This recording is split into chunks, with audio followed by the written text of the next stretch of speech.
Mae gwallt malu chydig yn hirach tro yma.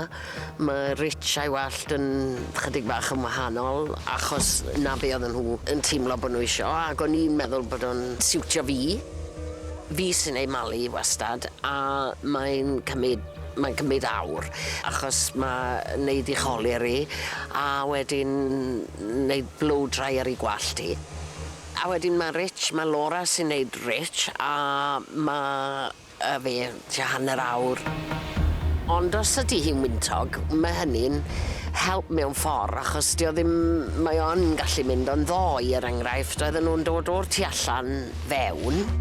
Action. Ond wrth gwrs oedden ni'n saethu'r peth tu fewn gynta a wedyn oedden ni'n gwybod o fyddai'n wyntog pan oedden eithon ni tu allan sef yr olygfa cyn hynny.